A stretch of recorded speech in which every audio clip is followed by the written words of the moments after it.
Hello and welcome. My name is Patricia White and I'm a project officer with the EAPC. On behalf of the EAPC, I'd like to welcome you here today for the webinar on death literacy and beyond. My colleagues Carla and Guillermo are also here and they're ensuring that everything runs smoothly in the background. As an attendee, we ask that you have your microphones and your cameras switched off, but please feel free to participate by using the Q&A and the chat functions. I'd like to thank the EAPC Reference Group on Public Health Palliative Care for organising today's webinar. And now I'll hand you over to the chair, Libby Sallnow. Hello and welcome to this webinar on death literacy. Thank you so much for coming to attend. And for those of you who are listening on record, great that you're listening after the event. So we are presenting this on behalf of the Reference Group on Public Health Palliative Care held through the EAPC. We are the co-chairs, so I'm the co-chair along with my colleague Joachim Cohen from Brussels. I'm the head of department of the Marie Curie Palliative Care Research Department at UCL in London, and Joachim is from the VUB University, the End of Life Care Research Group there. Stephen and I will be co-chairing this together. Stephen is our secretary. He's also from the End of Life Care Research Group at the VUB University. So our aims are to understand, explore, promote and develop the role that public health can contribute to palliative care and to death, dying, grieving and loss more broadly. Our aims are to promote and improve palliative care through public health approaches, both more traditional public health approaches and new public health approaches, and to crucially build a network of researchers, organisations, people, individuals across advocacy, practice, research and community development platforms to bring these diverse perspectives in. It's certainly one of the reference groups that needs one of, I'd say, the widest reach across societal domains, really bringing in that kind of whole of society approach. We have a steering committee with people across different continents and across the world, as you can see here from Australia, Germany, USA, India, the UK, Northern Ireland, Belgium and the Netherlands. And we have a really exciting and diverse packed programme of events. We have meetings that we hold in EAPC meetings, but also webinars in between and steering group meetings. So we would really like to invite you to become more involved. The slides in a minute will tell you about how you can hear about our updates, our work, and crucially become part of this growing network. So I'm going to hand over now to Stephen to take you through some of the other events that we're running. Thank you, Libby. First and foremost, we want to, as is also topical for today's webinar, let you know about a special collection that we have running that Kerrie and I are guest editing over at Palliative Care and Social Practice. It's an entire collection on death literacy, and the submissions are currently still open until October 20th. And the aims of the special collection is to showcase innovative research in death literacy and related concepts, to address equity and inclusion, exploring death literacy in diverse communities, and promoting community-led initiatives. So really showcasing what's happening on the ground in the various countries related to improving and developing death literacy. So we highly encourage you to check out that special collection and submit to it if you have something in development or you're planning a paper on death literacy. If you have any questions about that, please don't hesitate to reach out to me or to Kerrie about this. And through the QR code there, I'm sure the slides will be shared afterwards as well, you can get to the webpage. And finally, before we start, if you want to keep up to date with our events, but also with anything public health, palliative care related, be it research, practice, policy, community development, arts and culture, we have a very diverse newsletter, diverse in contents, that we send out twice per year. We have an international editorial board of early career researchers and practitioners and advocacy people, community developers that are involved in developing the newsletter. We try to keep it thematic each time. So if you haven't read our newsletter, check it out via this QR code and subscribe. But with that said, we should get started on the topic of today, which is death literacy. And I'd like to hand over first to our first speaker, Kerrie Noonan. who is a clinical psychologist and social researcher. She's the director of the Deaf Literacy Institute, and she's adjunct associate professor at the Public Health Palliative Care Unit at La Trobe in Australia. And she'll be doing the introduction of today's webinar, Setting the Scene on Deaf Literacy. Kerrie? Thanks, Stephen, and thank you to the EAPC reference group for organising this event and for inviting us all to be part of it. I'm looking forward to the conversation. I am just going to grab my slides. Just give me one moment.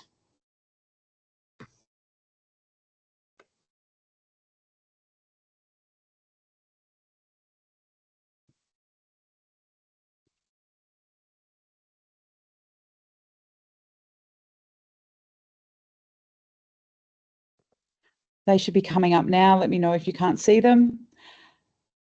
My job this morning and this evening is to just provide an introduction to deaf literacy and provide some of the foundational concepts and some background about the development of deaf literacy. So in doing that, I'd like to acknowledge a number of researchers here in Australia and funders who have been instrumental in developing the concept of deaf literacy and some of the research that we completed looking at social networks and the way that people come together to care. In particular, I'd like to just acknowledge the work of Debbie Horsfall and Rosemary Leonard in particular, who led the body of research that I'm going to talk about. So deaf literacy is often, people often comment that it's kind of a strange term the first time you hear the term, and I want to kind of share a little bit about how we got to that, the concept of deaf literacy and the naming of deaf literacy. And it began really with a body of work around looking at care networks. And what you're looking at here is a care network, a group of carers who were caring for someone who was dying at home. And we were interested in understanding how care networks functioned, what people did for each other, what that meant, how those care networks changed over time, including after the person died. And we wanted to kind of understand how big, how small, how those networks functioned.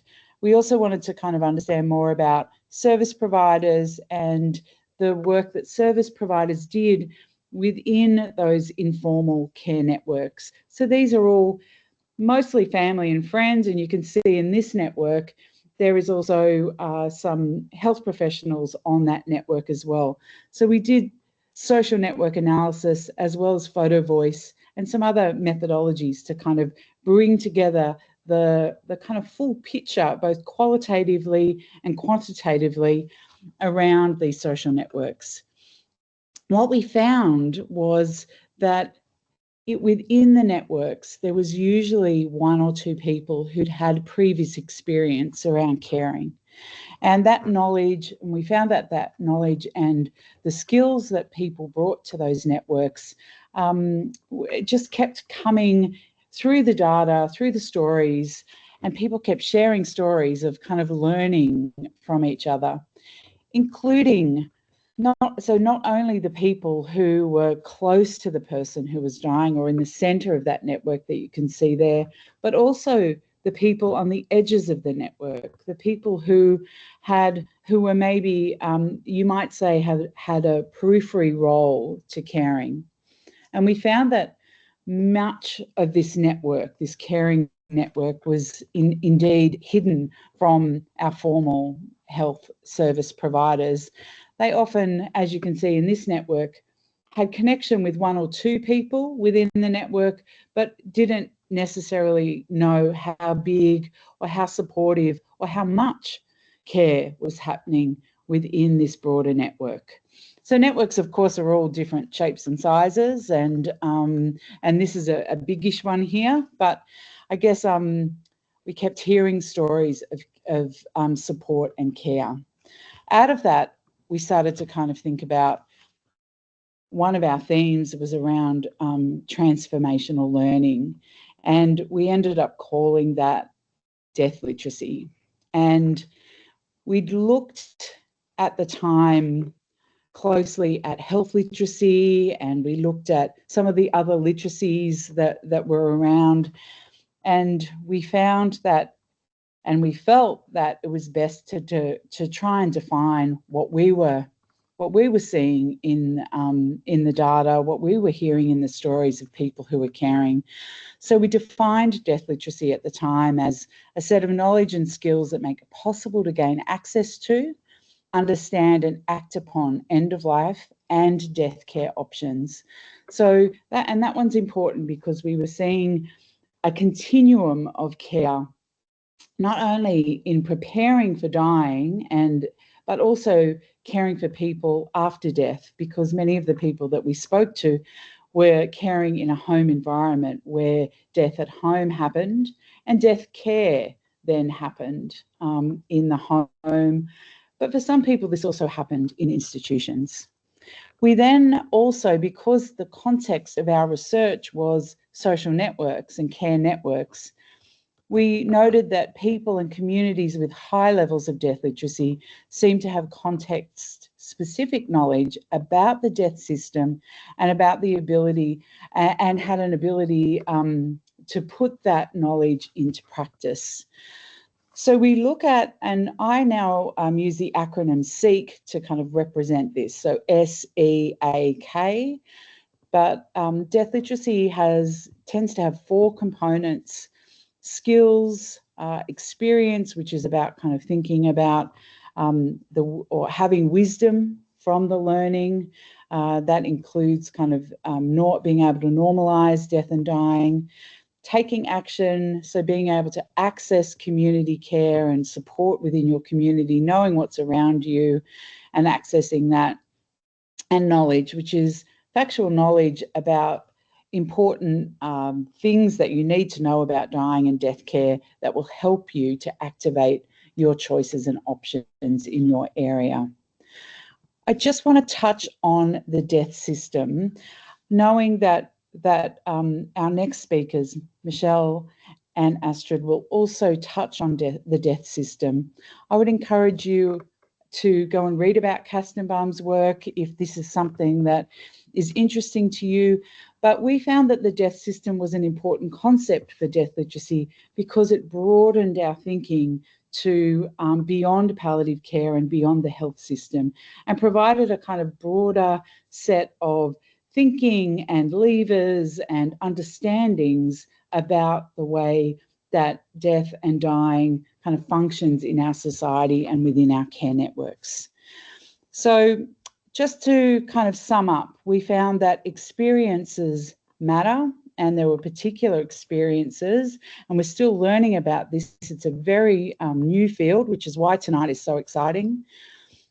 Personal experience seems to matter most, and certainly in Australia, in our research, kinship and family group experiences around death and dying, followed by faith-based activities, community activities, and very kind of low down on the ranking were schools and learning about death and dying or grief and loss in schools. So what we know now about, or where we're kind of sitting with death literacy, is that it's a social concept. And how do we know that? Well, it seems to sit in networks with people, with communities. Participation makes a difference to the way that we develop our skills, our knowledge and our experiences, and what we know is around us. It's shared within our networks, and it seems that people and communities seem to be using their knowledge to support and care for others. So that's kind of a basis really to get us started. And Michelle, I'll hand over to, I will now hand back to Libby to introduce Michelle, who's going to kind of take us really into the next, some of the next phase of work that's starting to happen around this concept.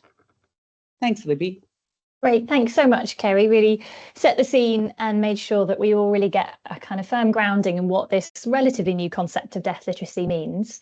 So we're now going to hand over to Michelle Edwards, who is a research fellow from the Marie Curie Research Centre at Cardiff University in Wales, and she's leading a theme on death literacy there. And she's got particular expertise in health communication and health literacy, so has been drawing on a lot of experience that she's had in different areas of literacy, and we'll bring that in. So Michelle, are you able to start sharing your screen? And yes, thank you, Libby. I'm just going to share my slides.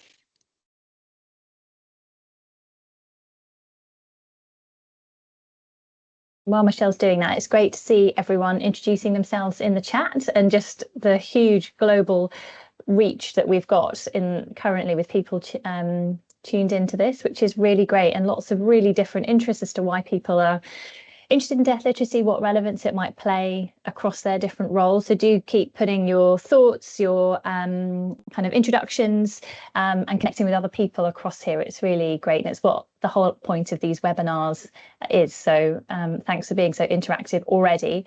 And as Carl has just put into the chat, we're going to have at least 30 minutes for discussion that Kerrie's going to chair. So this is your chance to really to really pose your questions, your concerns, reflections, thoughts, interests, the kind of rub, things that don't make sense into that. So please put them in as you're going through, and we'll be pulling all those questions together in the Q&A to pose to our speakers. Great, thank you so much, Michelle. Thanks. I'm just waiting for my presentation to load on my screen at the minute. Are you able to see it? We can see it, or is it on the first slide. Okay, I'm going to talk you through whilst it's loading on my screen, because my screen's not doing the thing. So, hello, my name is Michelle Edwards, and I'm going to talk to you about multiple literacies in death and dying, and I'm going to touch on health literacy, palliative care literacy, end of life literacy as well. My slides are not up yet. My computer's slowing. Would you like me to? No, I can't control them. See them. Yeah, I'll control them, Michelle. So, okay, let me stop sharing and then. No, that's fine. Keep it as it is, because I can control them. So we've moved to the next slide now. Is that right, Kerrie? Oh, yeah, I can't see them at all. Is that okay? So, well, we're on the second slide. Okay. Okay, so I got no visual of my slide at the minute. So, would you want to see if maybe Guillermo can just share them for you, and you can see if you can see them that way? I'll see if I can. Yeah, my screen's just freezing. My camera's gone off. All kinds of problems. Why don't you stop sharing, and we'll ask Guillermo to share the screen, hang share on, the slides. Something's happening a minute. I can't. My screen's so frozen. I can't. Okay, so I've got my introduction up now. Oh. Yeah, so Guillermo will be progressing the slides. Okay. Okay. So if you ask him to move to the next one when you're ready. So if you can move to the next one. Okay, so I'm going to talk to you about health literacy, death literacy, end of life literacy, grief literacy. And first of all, health literacy is about access and understanding health information in order to use that information to kind of benefit your health. And it's a key social determinant of health. And across the death and dying grief landscape, we may use multiple literacies, and these we may also build up these through our experiences, through life, and interactions with different health and death contexts. And so all literacies are social practices, so we hold this kind of knowledge and understanding in order to enact it. And they are also said to be generative and an outcome of learning, and they're also shared in social networks. But we do know that sometimes there are gaps in literacies, and there are gaps in policy structures and systems, and it's often talked about the gap between what the system and demands and the complexity of the systems and people's abilities. And today, when I talk to you, much of the literature is talking about really what people don't understand. And so we find out more about health literacy by understanding what people don't understand, and then we work from there up. Next slide, please. Next slide. Okay, so the aim of this review is the scoping review. One of the aims of the review was to just try and develop a comprehensive understanding of literacies and how they're applied to this context of dying, death and grief. And so we did a scoping review where we were looking for papers that explicitly described the application of these literacy concepts and kind of said something conceptual and not just a note in the discussion or an outcome measurement, something that was really trying to say something in this area. We looked over 20 years of papers, and we did, title, abstract and full screening, and did a thematic analysis on it. At the moment, we're in the middle of our analysis and we'll be writing up a paper. And so just to note, if you heard me speak before, I talked about these multiple overlapping literacies across this time. And so some of these literacies will be involved with the death system and some of them will be involved with the health system. And we've got 50 years of literature on health literacy and research, well, more like 55 really. So it's over 50 years. And the other literacies we're looking at really, there's a new research in the last 10 years. Next slide, please. Okay, and so we pulled up 921 papers and we've included 35 and we've got papers in categories around death literacy. So we had 18 papers in death literacy, 5 in palliative care, and 4 end-of-life literacy, 4 papers on grief literacy, and so the rest were other types of literacies that I'll go on to talk to you about. And so these literacies were talked about in terms of evidence contributed to descriptions of literacies in these contexts, qualitative evidence from exploring knowledge, development and validation of measures, application of established conceptual ideas and expert consensus. And so today I'll be touching on most of the papers that we reviewed. I won't be talking so much about all the death literacy papers because Kerrie's introduced us to that, but I will add some nuance to death literacy that we've been looking at in these papers. So next slide, please. Okay, so first of all, there's a book chapter by Chu et al. Talking about challenges to health literacy and palliative care, and they used a multi-level ecological framework to explain this from the health literacy literature, and they're talking about access and utilisation, interaction in palliative care, and self-care and caregiving, and they bringing up the challenges for patients and caregivers and also the health system. So, for example, for patients, sometimes it's difficult understanding some of these concepts around palliative care and the meaning and value and what the benefits are of different care options, whilst we have a complex physical environment as well that people need to navigate and use advanced vocabulary and written instructions. And in our interactions in palliative care, sometimes there are challenges with understanding illness and participating in consultation and involvement in decision making. And on the health provider side, there sometimes can be poor communication and misalignment of goals or preferences. And then they looked at self-care, and they patients, sometimes they brought up challenges in symptom management, understanding different types of data, planning, decision making, and sometimes people may feel unprepared in their roles. And from the system, poor continuity care, discharge planning and transition to home-based palliative care is also a challenge in terms of literacy. Next, please. Okay, so we have authors here talking about a concept called palliative care health literacy, and this has been termed in the breast cancer literature. And we have a study by Shulman Green et al., which describe palliative care literacy as understanding what palliative care is and how it differs from curative care and hospice care.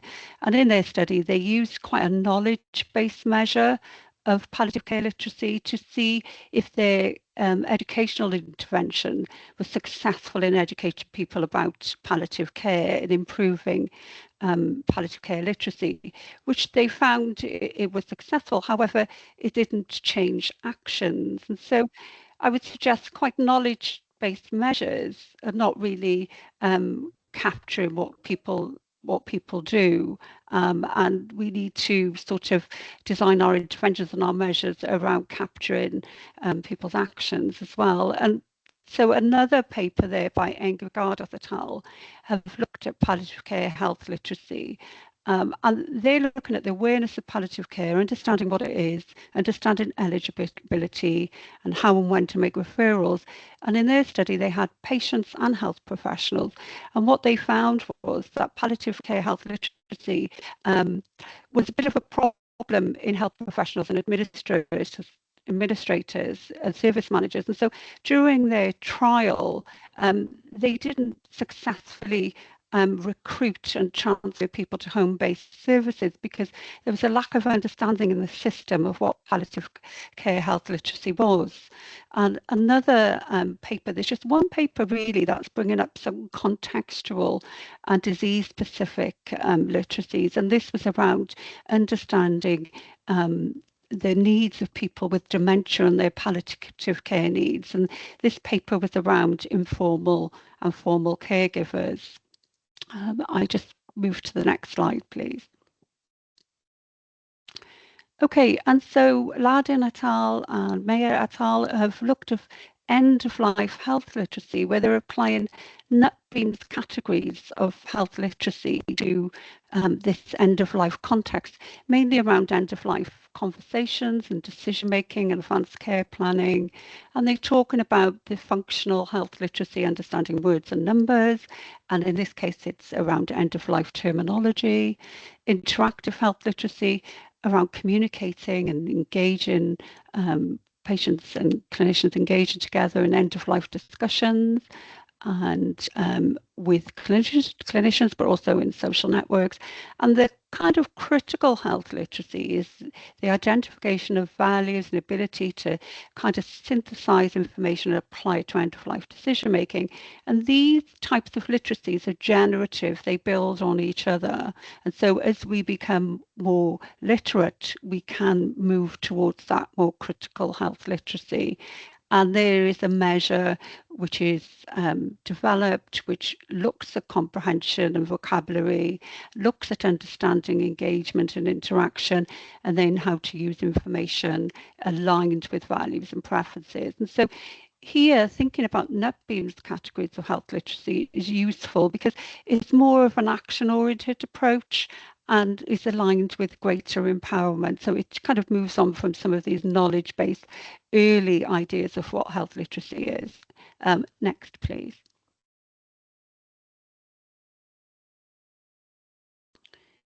So there's an end-of-life community literacy that is being talked about, and it's talking about GPs' perspectives of the community not being literate in end-of-life. And it can be a barrier towards end-of-life planning in the primary care context. And they talk about patient-related challenges such as terminology, navigation of service, involvement in decisions, these kind of things that are running through all these kind of literacies really. And they also highlight clinician-related challenges around conversations, difficulty in initiating some of these conversations, and time and effort for planning, and also there's an issue with identifying patients near end of life sometimes. Next slide, please. Okay, so some further conceptual ideas which are being talked about in terms of death literacy. There is a paper by Rawlings et al. Talking about death doulas and how they mediate the social distribution of death literacy and how they can facilitate more openness discussions and knowledge sharings, which lead to more community awareness. So when we think about death literacy as being socially distributed, and we have people in our communities who might mediate that, death doulas will play a role in that. And also we have a paper here by Bitola and Goshrani talking about death literacy is a tool for advanced care planning. So the more death literate you are, you may be better able to advance care planning. But I would argue as well, the end of life care literacy, maybe health literacy will also come into that. And there's a paper by Catalan et al., which is quite interesting, and it's talking about increases and decreases in death literacy and how it could possibly be fluid, based on maybe things that are going on in the world, changes in law and policy, medicine development, and changes in prognosis. And they talk about the time when there was HIV and AIDS and where people became very death literate and thought about death a lot and celebrated death in different ways. And then when there were changes in, survival, medicine development, then he describes a kind of loss of death literacy in that community. So I just wanted to highlight the kind of fluidity that people talk about. And then Chan et al. Talks about there being a structural gap in death literacy. Exposure to death, education about death and dying, poor information and fragmented systems, and challenges with navigating those. Next slide, please. So I looked at some papers on grief literacy, and the definition by Breen et al. Is very well accepted, and there's no particularly new offers of definitions there. And we know that it's about understanding, it's about knowledge and understanding, it's about skills, and it's about values, and it comes from a compassionate community perspective, and it affects individuals and community. And so Breen et al. Says that grief literacy augments or complements death literacy, and we have other authors also explaining grief literacy as a natural extension to death literacy as well. However, there are papers talking about a more connection between death and grief literacy, how it can be more interconnected, especially in family-orientated approaches, and it can enable the understanding of the impact of death and how that influences grief reactions and conversations in kind of small social units. And there's a paper by Cadell and Wright, which is a very interesting paper, and it's talking about the expression of grief literacy in some respect, and talking about understanding actions which are consistent with honouring the timelessness of grief and continuing bonds and the importance of them, and also the interrelatedness of death and non-death losses. And so we have quite concentrated bit of literature there, and I know that will be moving on with future measures and more research coming forward with that area. So next slide, please. Okay, so we found papers that talk about literacies that were related to health literacy and death literacy and palliative care literacy. And these are concepts such as financial literacy, understanding financial terminology and concepts, and managing financial resources, which may also be part of what death literacy is and be important in the death system. And we also have legal literacy, which is really people's knowledge and understanding of their legal rights and responsibilities, particularly near the end of life, and the awareness that legal processes and documents can support them in this time for their decision making and their plans. And financial health literacy, it kind of more broadly explained the skills and abilities to make decisions to manage finance whilst you're engaging with health services and you're in the health system. And you might be thinking about meeting healthcare expenses, household expenses, resources to manage your health and healthcare. And then in a context where health insurance is relevant, there's also other literacy involved here in understanding the terminology and concepts around health insurance and how you make claims and make and process your insurance. And so these, to me, these feel like quite high level literacies and can involve more kind of critical level of literacies, and they're kind of relevant across health contexts and across the life course, but they can come into play quite a lot at this time of life. Next, please.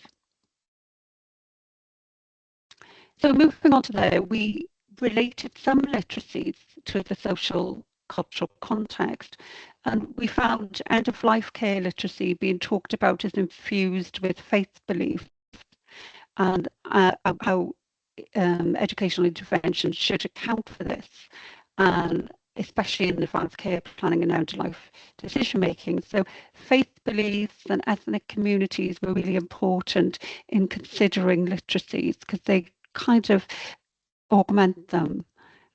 We found papers around health literacy towards end-of-life care, and we know that ethnic minority communities and lower socioeconomic status and older age are disproportionately affected by low health literacy, and this can lead to communication gaps at end of life, with people sometimes often experiencing more aggressive end-of-life treatment if they're unable to engage with this decision making. And another paper by Simpson et al. Were looking at health literacy in a palliative care context where leaflets or information leaflets are being sent to people in the Maori communities, and they were bringing up the importance of cultural health literacy about understanding people's collective beliefs and customs that guide how they engage with these materials and with the health service, and also understanding the political literacy in communities where there may be elders in the community whose role it is to kind of distribute health information and help people understand in the community.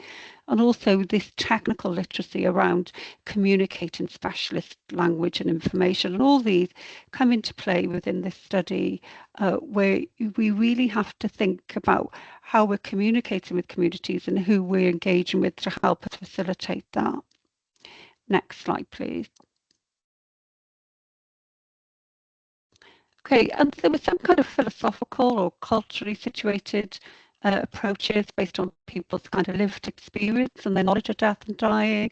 And so this may depend on your pre-existing knowledge and your experience you bring to health and end-of-life care decision making. It might be culturally situated. It might be dependent on the kind of deaths that you've seen in your environment. So if you live in a country where people may not have a long lifespan, then you may experience different kinds of death. And when you kind of maybe move to different countries, migrate, then you might be introduced to kind of new ways of people dying.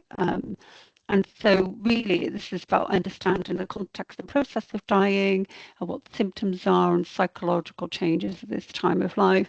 And also the approaches, Eastern philosophy's approaches to understanding the cycle of life and the process of aging. So we think of life and death as one thing, like a circular thing. And so that might affect our literacies and understanding. So next slide, please. Okay, and so I created a model to just briefly explain what we're looking at here. So we're looking at multiple overlapping layers of literacy, which could be quite generative. They're kind of related to each other. They're contextualized by our cultural knowledge, beliefs and experience, disease context, but also alongside them we have these related literacies that are really important to do with finance and law. Next slide, please. And so in conclusion, to just tie up some of the things that these papers were talking about, we might want to consider a social-ecological approach to make sense of this. And I think this is something that we're going to be continuing to work on this paper. And so we've got core literacies that are coming into play at this time of life. We've got these related literacies and these contextualized literacies. and they're kind of created by individual skills and abilities and the demands and complexities of the health and the death system. We've got cultural norms and contextual knowledge and lived experience that augment these literacies, and we need to design our services with literacy in mind to help close the structural gap. And we need to recognise that there are these multiple literacies on this trajectory towards end of life, and they could be useful for guiding more comprehensive palliative care and public health interventions. Depending on what you what you want to look at and what your priorities are, you may want to draw on some or all of these literacies. And then when co-designing interventions, especially to build literacy and build capacity for literacy, we really need to engage with communities and enhance our cultural and political awareness so that we're developing more inclusive and public health approaches and engaging with diverse populations. And so at the individual level, it's really important for our service providers to understand that there are literacy demands and understand the abilities of individuals and communities when communicating in our writing. And that's it for me. That's the end of my presentation. Thank you very much for listening to me. Thank you so much, Michelle. And I'll now hand over to Stephen to introduce our next speaker. Yes, thank you, Michelle. For that amazing overview of all these different types of literacies, how they connect, how they fit in with individual needs and concerns and skills, as well as how it fits in with the health system side of things. I'll now hand over to Astrid Verhue.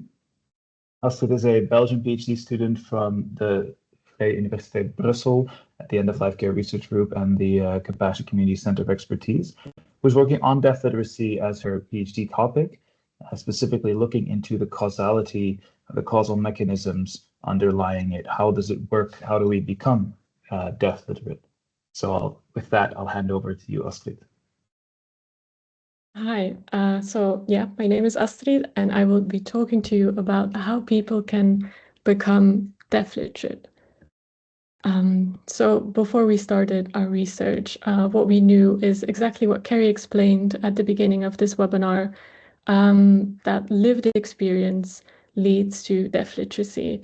Death literacy is a type of practice knowledge. It keeps coming back in validation studies of the death literacy index that people who have any level of lived experience will have a higher level of or a higher DLI score. What we wanted to know, besides this link between lived experience and death literacy, are there other pathways to death literacy? How does this link between lived experience and death literacy, how does it work?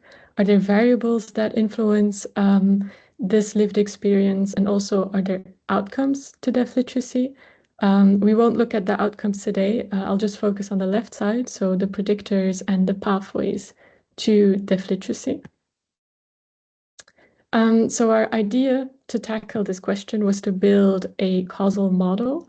And to do that, we looked at two types of input. So we looked at the literature, we looked at what experts were saying. So for the literature, we did a scoping review where we took a very, very big scope. So we didn't just include articles that mentioned death literacy, but we took the definition of death literacy and translated it into a search string. So that resulted in a lot of abstracts. We screened nearly 4,500 abstracts and included nearly 150. We had a lot of different topics, a lot of different methodologies. So anything that said something about how people become death literate, we included. And then we also talked to experts. We held our expert panels, two with international academic experts from 9 different countries, a lot of different time zones and continents. And then we talked to Flemish experts by experience. So that would be people who have lived experience and who are active in a volunteering organization, who organize grief cafes, things like that. And we combined those two inputs to build our causal model. So the way I did that is during data extraction, I looked at these papers, I looked at what people said in the panels, and I extracted a very long list of variables that were linked to deaf literacy or that were somewhere on this pathway to deaf literacy. So that would be like age, gender, anything like that. There were hundreds of variables. And then we did what we called an adapted STAGS methodology. So the STAGS methodology comes from Ferguson. And because we had such a big scoping review and so much data, we introduced a new step called synthesis, where we looked at all of these hundreds of variables and we clustered them thematically to reduce their number. Then we moved on to mapping. That's basically just you make a unique pairs between all of the variables. So for instance, age and gender, and you assume that there's a causal relationship between them. And then during translation, you check whether that's actually the case or not. So in this case, age does not influence gender, gender does not influence age. So you would just not draw an arrow between them anymore. And then you go to recombination, where you once again cluster variables to reduce the complexity in your model. So this was just in a nutshell. If you're more interested in this, I will link my protocol at the end, or you can email me.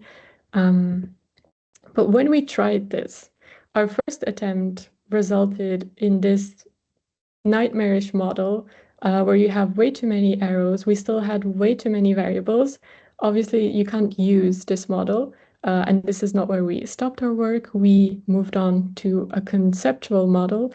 But I thought it was useful to show this and to just reflect for a bit on why this is so complex. And as I mentioned before, we had a very large scope that gave us a rich and layered insight and widened our understanding of deaf literacy. But I think there's like 3 more reasons that I just briefly wanted to touch upon. So first of all, deaf literacy is an incredibly rich concept. We already heard Michelle talk about the different levels of literacy. I just sum them up again. We have that functional literacy, like, do you know what palliative care means? Interactive literacy, can you act upon this information? Can you communicate to your doctor about palliative care, for instance? Then we have critical literacy. Can you analyze this information critically? Can you take action? This could be like more of can you challenge the system? Things like that. So we have all these different layers to it that are included in deaf literacy. And then there's a fact that it talks about related but different phases. There's dying, death, and bereavement. And while those are related, they have a lot of different things going on. There's different professionals, there's different knowledge, there are different skills. They're all covered by deaf literacy. And then we also talk about what you can do for yourself. Can you navigate your own end of life, but also what you can do for others. So all of these things had to be covered in the model, and that added a big layer of complexity. Then once again, it's already been mentioned, but it's so important. Your deaf literacy is embedded in your environment. When we think about literacy, we tend to think about individuals, but we don't exist in a vacuum. We depend on other people when we try to do something. So our ability to navigate the end of life is impacted by our environment. And this can facilitate things like if you can borrow somebody's knowledge, for instance, but it can also make things more difficult. If the people around you are reluctant to discuss the end of life, this can limit you in your possibilities. So it's really important to take this context into account, to not put everything on the individual and focus only on the individual, but remember that there's this different levels to it and that these levels influence one another. Next, there's the fact that deaf literacy loops. So typically, it would be nice, ideally, if a causal model was just point A going to point B. But as one of the experts said in our panel, it's more productive to think about deaf literacy in terms of like these positive spirals where you have a bit of knowledge that will lead you to expose yourself to an experience, and then that experience leads you to seek some more knowledge, and you kind of move up the spiral like this. And like I said, there's different knowledge, different skills to it. So it's like, where are you on the spiral? And it raises the question of, what is deaf literate enough? It's hard to, like, where do you stop? Where does the model end? Where do we stop? When are we deaf literate? So just with those disclaimers, here is the preliminary causal model. I put preliminary because I think I will still keep shuffling things around until the moment I submit this paper. But all of the key elements are there, which I think is the most important. So this is what it looks like. As you can tell, there's a lot of things going on. There's different levels to it. There's a lot of arrows. So we have the sociodemographics at the top, the cultural norms, different environmental variables. And the idea is kind of to visualize different pathways to deaf literacy, to visualize the elements in people's environment that influence them. And we kind of have like the dark pink ones on the left side. Those are the like key predictors on an individual level that show your, or like are an indicator of your capacity to build deaf literacy. So I'll walk you through it part by part. First, we have the sociodemographics. So that would be like gender, age, minority status, ethnicity, things like that. And just a small example would be like, first I want to say the sociodemographics, they've been tested all the time in the validation studies of the DLI, and people always find mixed results. And I think what our literature review and the expert panel suggest is that these sociodemographics, the way they influence deaf literacy is through their interaction with other variables. So for instance, you can have like gender. If you're a woman, you're still more likely to have lived experience with the end of life or a different type of experience because you're more likely to take up the caregiver role. So in that way, it influences our pathway to deaf literacy. Next, there's the cultural norms. So what is considered normal in your society? This applies to deaf and dying, but also the healthcare system. So for instance, do people typically die in a hospital? Do they die at home? Do you question your doctor readily, or do you take his word? Like, is he an authoritative figure for you?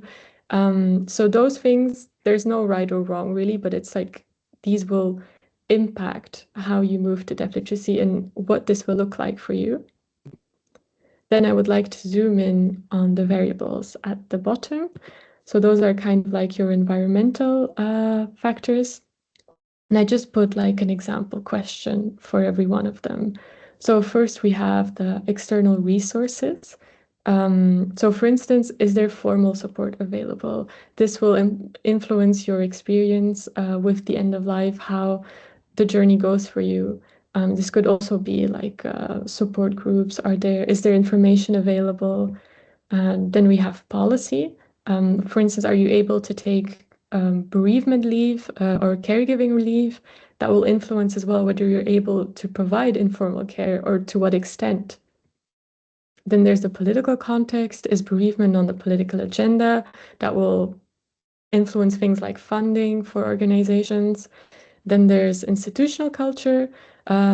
This could be the healthcare system, like your local hospital, but it could also be your workplace or school. So for instance, does your doctor bring up the end of life spontaneously, or is it something you have to bring up? Then we have the dark pink predictors that I already briefly introduced, so we will zoom in on those. The first one, obviously, is lived experience. I don't think this comes as a big surprise. But what came out of our panel is somebody said the way lived experience builds deaf literacy is you kind of bump into things. So you learn through trial and error, you run into a problem, you find a solution. And what the review suggested is that, yeah, different types of experience matter. So we have volunteering, professional, personal, but even something like building a living will seems to help people reflect on the end of life and kind of change things for them. Next, we have that indirect exposure. So it's a bit related to lived experience in the sense that it's any interaction with the end of life that is not lived experience. So there's a degree of separation, like government campaigns, deaf education, media. And while this won't have the same impact on your deaf literacy as lived experience, I do think it makes a difference. The way this came up in our panels was one of the experts by experience works at a cemetery. And he said in his town where they have their cemetery, there's also a school and a swimming pool. And whenever the kids had to go to the swimming pool, they would walk around the cemetery. And he said, he asked the school, please, instead of going around, just go through the cemetery with the kids. And that way the children got introduced to the cemetery, they were able to ask questions, they could see the headstones, all of those things. And another expert spontaneously said, like, you're planting seeds. So I think that's a very helpful way to think about it. It's kind of like proactively teaching people things or just giving them certain concepts that will make it easier for them once they're going through that lived experience. And it also raises the question of what seeds we are already planting, what should we be planting, and how can we make things easier for people? Then there's the prior knowledge, which I think Michelle touched upon. So we have that health literacy, the general literacy, also that legal literacy she mentioned. So these things will make it harder or easier for you to access information, to realize your end-of-life care wishes. It facilitates learning. So those also play a role. Then we have attitudes. So for instance, deaf acceptance, deaf awareness, your self-efficacy, interacting with healthcare professionals, self-efficacy providing end-of-life care, willingness to provide end-of-life care, to access it, to provide support for someone. You have your fears related to the end of life, trust in institutions, for instance. And what we see with attitudes is that they influence whether people put themselves in certain situations. So are you able to get that lived experience? If you're very fearful, for instance, you might not dare to put yourself out there and get this experience. You might be too scared to step in. And it also influences what people take away from those situations. So if they didn't feel confident the entire time, it's possible that they reflect on it negatively. And it also influences whether people are in a place where they can receive new information. So that's really that deaf acceptance, that deaf awareness, that people need to come to a point where they're ready for it before they can move along, I guess. And then lastly, social connectedness, which I think is not a surprise either. As I mentioned earlier, we don't exist in a vacuum. And I think this kind of also touches on like Michelle's concept of distributed health literacy, like a distributed deaf literacy kind of thing, where you can borrow somebody else's knowledge. That's what Kerrie also said. In that support network, you have some people with knowledge that then pass this knowledge on to others. And whether you have this network really impacts your possibilities at the end of life and what is possible for you. And this can be also in terms of informational support, practical support, emotional support. So just quickly, I built a persona to run you through the model one last time and see how this how it kind of comes together in a pathway to deaf literacy. So we have Maria, who's 36. She was born in Belgium. She has Hispanic roots, and she provides informal care for her mother, Laura. So cultural norms, she has Hispanic cultural norms combined with the Belgian ones, I guess, where informal caregiving is the norm to a certain extent. But unfortunately, she doesn't have that lived experience because her grandparents passed away in Mexico while she was still in Belgium. So she hasn't seen it, but just knowing that this is common in her family gives her this confidence, this willingness to provide care, this determination to figure it out. There's also prior knowledge. She's not super familiar with the healthcare system. She hasn't had any like major health concerns. but she knows her local hospital, and she has a friend who's a nurse there, so that helps her feel at ease and helps her find those, like make her way to appointments, all of those things. That friend can connect her to resources like a Flemish association that provides home visits and has a hotline. So those will kind of shape how somebody goes to deaf literacy and how that caring trajectory as well goes for them. So what does this model add? It's really intended to like visualize and make explicit what is going on, those different elements to somebody's story and somebody's trajectory. It visualizes the different pathways, and this can kind of give inspiration for interventions and research projects. And really, it's an invitation for further exploration. So it provides necessary nuance and context. It reminds us to look beyond the individual and see what else is going on. And it highlights the barriers and facilitators that people are running into. And in that sense, it also highlights opportunities for support. So thank you for your attention. I just put that protocol there, and that was my presentation. Thanks so much, Astrid. Really, really interesting work you're doing, and really interesting to see how the model functions, the preliminary model functions using the persona. With this, I think we hand over to Kerrie, who'll be moderating the discussion. And I don't know, Kerrie, if you want to kick us off. I see that there's plenty of questions as well in the Q&A section that we can pick from. But will you kick us off? Yeah, I will. Thank you, Astrid. Thanks, Stephen, and thanks, Astrid and Michelle. Lots of great questions, and I would encourage everyone to keep asking questions as we go as well, please. Because I think there's certainly lots to discuss. Okay, is Michelle there?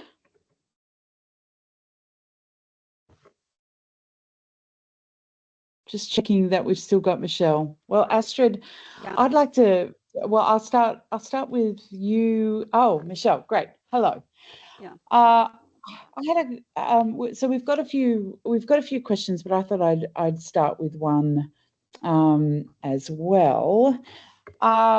So this idea of kind of generative knowledge and experiences, and you've talked about critical literacy as well.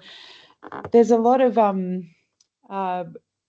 it is a rich concept, like you were talking about, Astrid. So then, where do we start? So if someone is thinking about deaf literacy, either from a service perspective or a research or a community perspective, from the work that you've done so far, where might people start with thinking about deaf literacy in their own context? Thank you for your question. And I think I will point it right back to you, because something you've said often about deaf literacy is seeing what's already there, seeing what's in the community. And I think in that sense, the model could be helpful, because you can look at all of these variables and see what are we working with, what is there. And this can kind of, like, if you think of treasure mapping and like what is already there, what can we work with, but also what are some issues people are having. So in that sense, I think it's really important to look at what is there in your community and build from that and see, okay, what are my possibilities? What can I do? What do I need to do? What is deaf literacy for me? What is it that I'm trying to achieve? And that's the way I would get started with it, I think.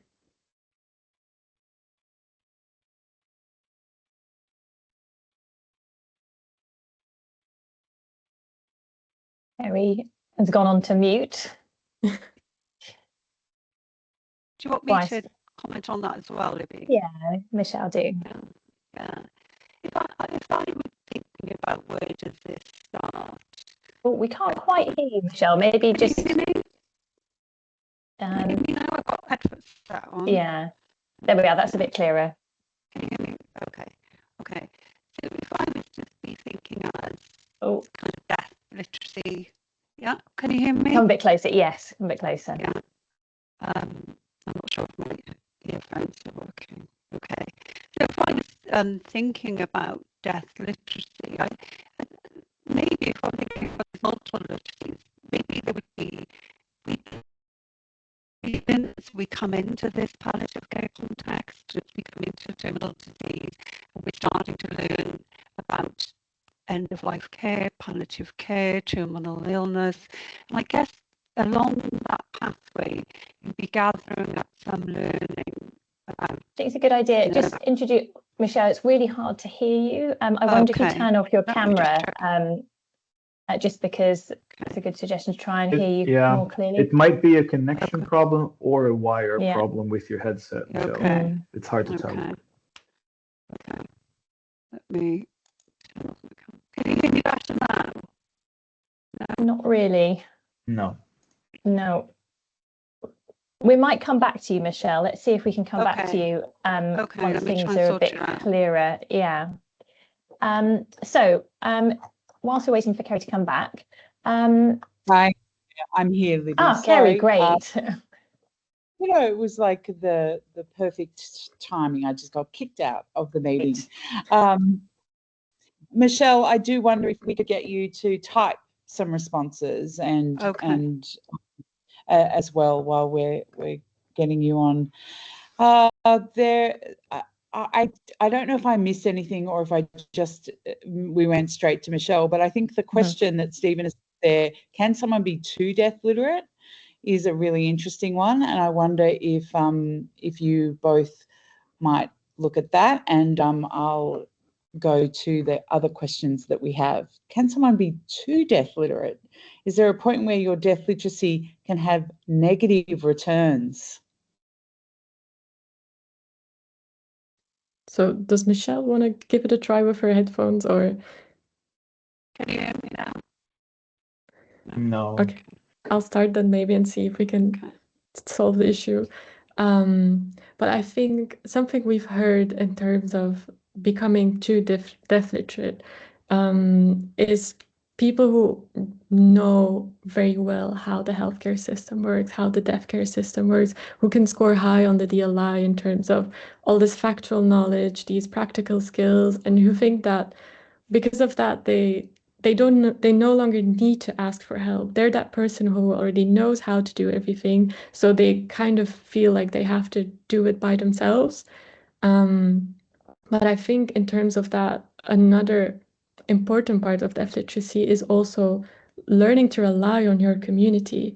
And this came out of some of the papers in the scoping review, that people said that through providing care for others, they also learn to accept help from other people. And I think this is a really important part of death literacy, where it just becomes more natural to kind of rely on one another. And even though you know how to do things, you can still ask other people to step in. And in that sense, for me, it's kind of like, I don't think there's a way of being too death literate, but it is something interesting to reflect on, I think.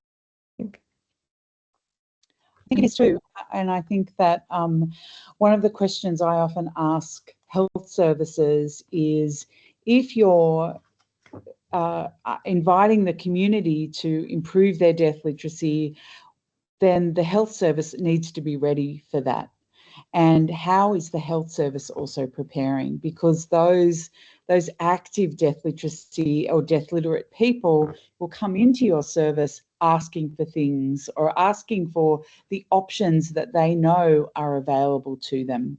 And that is, I think, an important aspect. So in some respect, I don't know if you can be too death literate, but I know what it can do certainly is create some challenges in terms of maybe some community members or parts of the community having higher death literacy or a higher knowledge of their options than what the health service currently offers. Michelle, did you want to respond to that one as well? Oh, now we can't hear you, I'm sorry to say. There's no audio this time.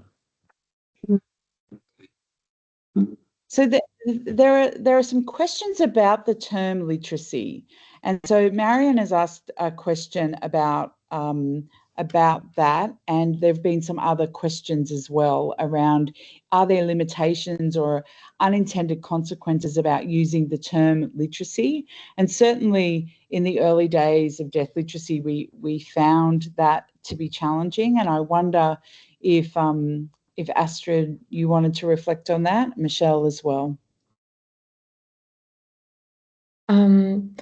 I definitely think it's an interesting remark. There was one paper in the review where that was about Indigenous communities. I can't remember if it was in the US or in Canada, where the authors decided not to use the word health literacy, for instance, because they said that for them, this did not express what they wanted to express, and they didn't like the connotation of it. But I do think it can have its merit. In the same way that with grief literacy, they also said like grief literacy is kind of whatever we want it to be, and it's just this word that everybody uses to express themselves, and it kind of like takes shape with the community. So in that sense, I think if you look at it in a broader way, it can be a helpful term, and then it also just, you kind of take the word and you run with it and you use it to serve your own needs.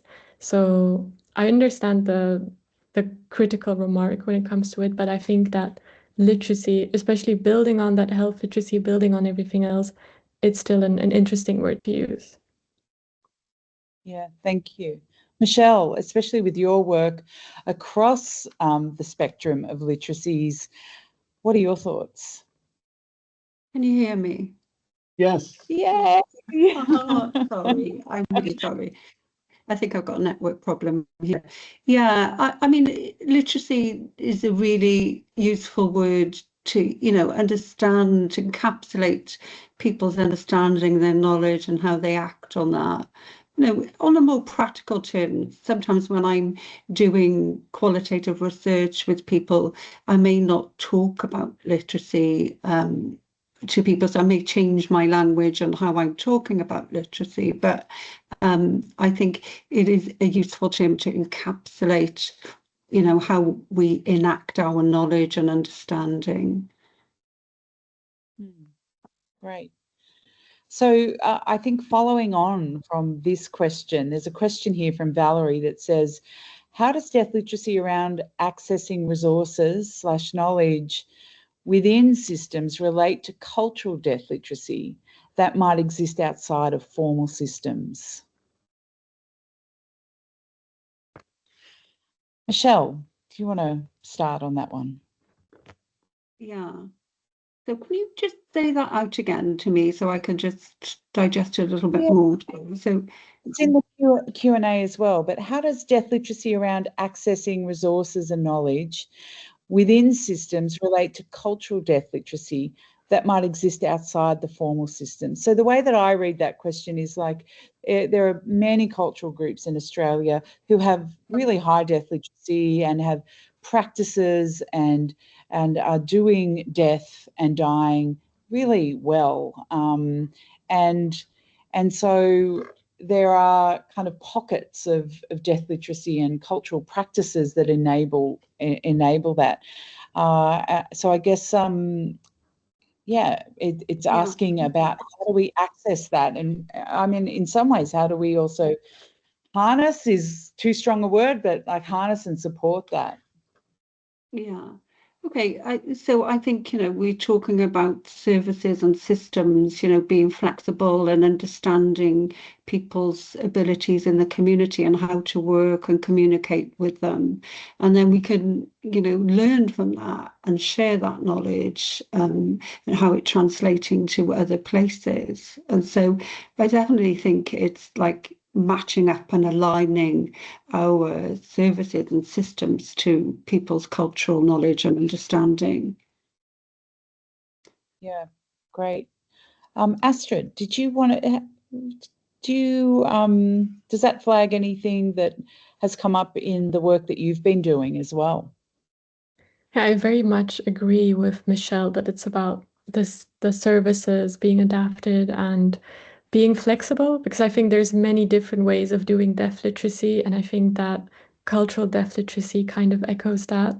I had the same paper in my review about Maori community members, how they combine those different types of knowledge where they know about doing deaf in a certain way culturally, but then they also need to navigate this healthcare system. So I think it's kind of like people in the way they're navigating the end of life now really need to find or need to be able to combine those two, where they kind of build on that knowledge. And that's the way they put it in the paper as well, of like, okay, we have our knowledge, and then we welcome other knowledge from formal caregivers, for instance, to kind of enrich our caregiving practice and our experience at the end of life. So I think there needs to definitely be this openness in the system, in the services, for these other types of, or these other ways of doing things, so that these can really become complementary, and that people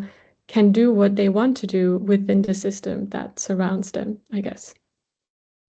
Yeah, that I'm so interested in that that concept, or like how services kind of enable that, how services and formal kind of systems and structures become more responsive, I guess, to deaf literacy. I don't know. Do either of you want to say any more about that?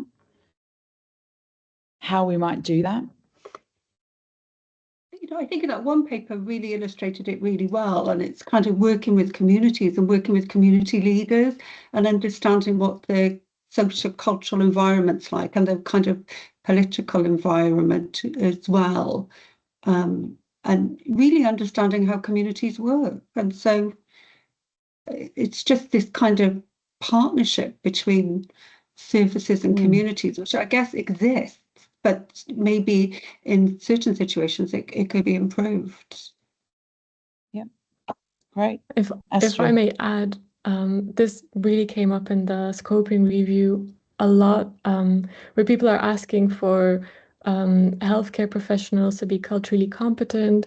But I think we're also in an age of this hyper diversity, where we have so many cultures, so many different patients coming through our services. So we can't always expect service providers to know everything about every culture, but that's why I think it's more about openness and that cultural humility of there's not just one way of doing it or doing it right. There's many different ways, and you can see within the system what you can accommodate. So I think that's an important one to add. And I wanted to say something else, but I forgot. So, well, if you remember, please come back to it. Thank you. So related, there's a great question here from Anne about, do you think emotional literacy, the ability to understand, express and manage emotions effectively, could also be considered a relevant literacy or related literacy that has salience in the palliative care and end-of-life care context too? Yes. Michelle, I would say, you look like... Yeah. I didn't find it in the literature, but I've done previous work on health literacy where I've identified emotional literacy and how people's kind of core kind of health literacy can be affected by their emotions. What I found is that sometimes emotion can be a barrier to learning and sort of developing your literacy. And then on the other hand, your spur you on to learn more, and so your emotions may change over time. And I used an example of somebody in my health literacy research who was going through quite a rare heart condition where it was too scary to look at information, engage with information and build health literacy. But over time, her emotions changed and she became more able to engage with that information and seek information, seek knowledge. And so I think your emotions can affect literacy as a barrier, but also a facilitator. But there was nothing that I looked at that suggests that. Great. Astrid? Like Michelle said, this is something that really did not come up a lot in the literature on my part either, but it was mentioned so many times in the expert panels, because I think naturally people feel like there's also certain types of people who will more readily put themselves in these situations, who will be more ready to provide support to someone who's grieving, something like that. So the way we kind of wanted to add it to the model is like these personal characteristics as well, where some people just naturally will be more ready to engage with the topic.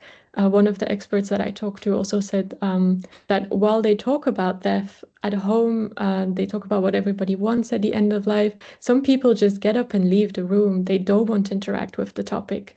But I do think this is something that, like Michelle said, that can change over time, because the person I talked to, she said that she used to be somebody like that as well, but now she works in palliative care and she knows how important it is. And through doing, you kind of develop this emotional literacy, as you put it.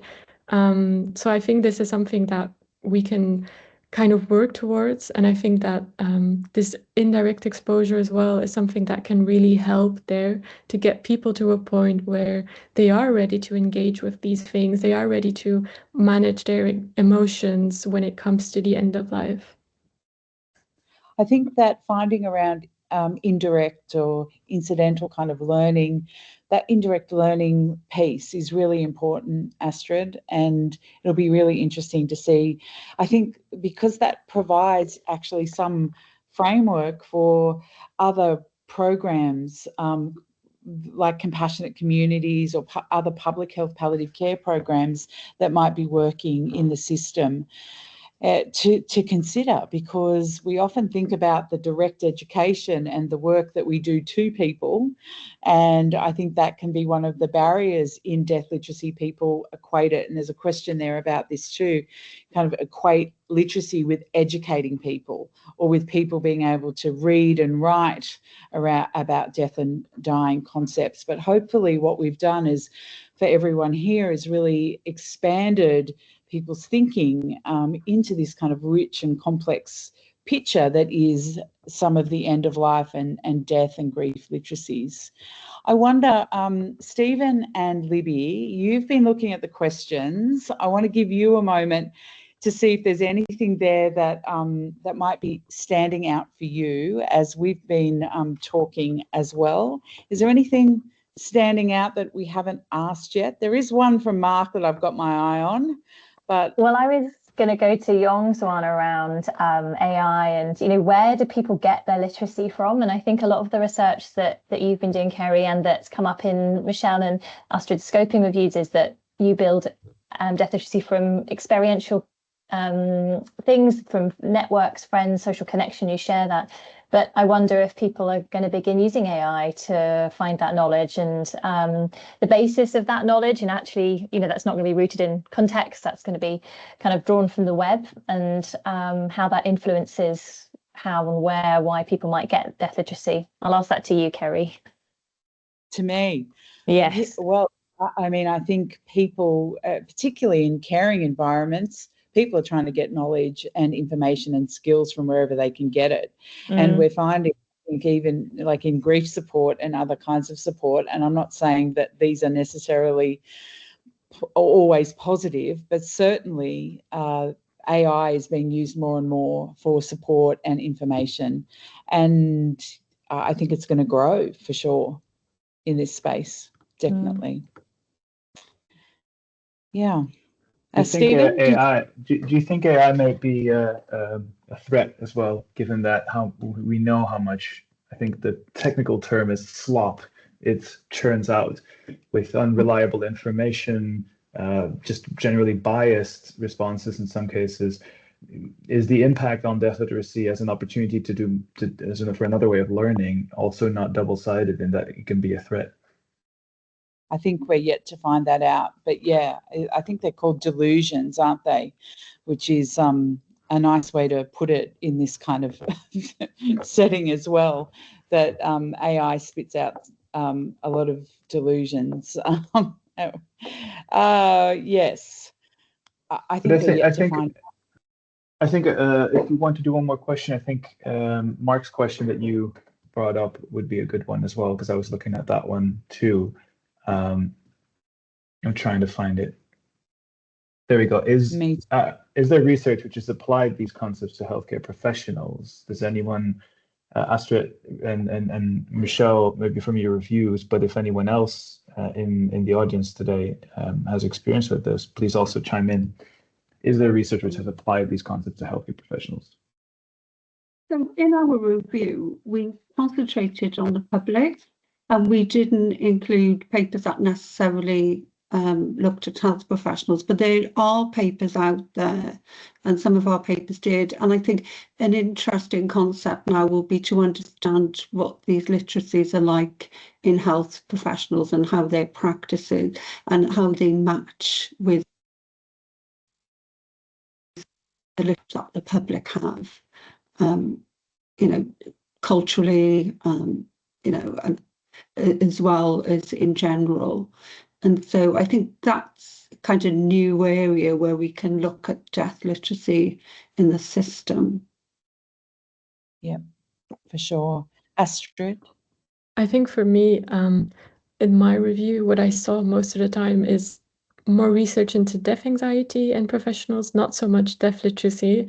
And the way I've dealt with that in my model is by really just not picturing people, because that's just the way it is, but having healthcare professionals as the individual going through the model, because they also have their fears to discuss the end of life, for instance. They also run into the same barriers that other people do. They also need these resources to be able to talk to people about the end of life and to be able to support them. So in that sense, I think the way my model is built, you can also apply it to healthcare professionals, because they are also just individuals with their own strengths and weaknesses. Yeah, that's really valuable. Yeah, that's great. With your regard to your model, Astrid, I think it's what also struck me is that it kind of cuts to the core of one of the questions in there, is whether every type of exposure or direct confrontation with end of life is equal in its death literacy building potential, and every type of exposure in terms of education versus direct exposure, how those measure up and how those influence each other, given prior knowledge.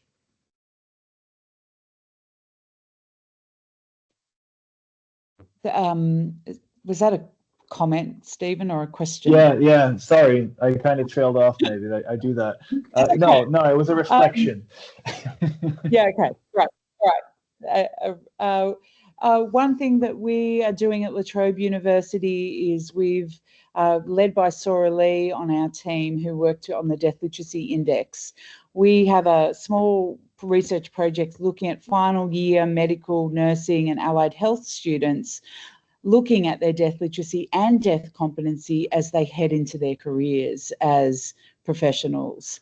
So, and looking at what kind of, asking them directly what they think led or supported their death literacy and death competency. And we're trying to look at those things separately. And I think some of the work that's been done recently has really helped kind of help us be clearer about how those terms overlap, how those concepts overlap, but are also related. So watch this space, I think, on that one. And it's exciting to see some of the other work that's happening in the field too.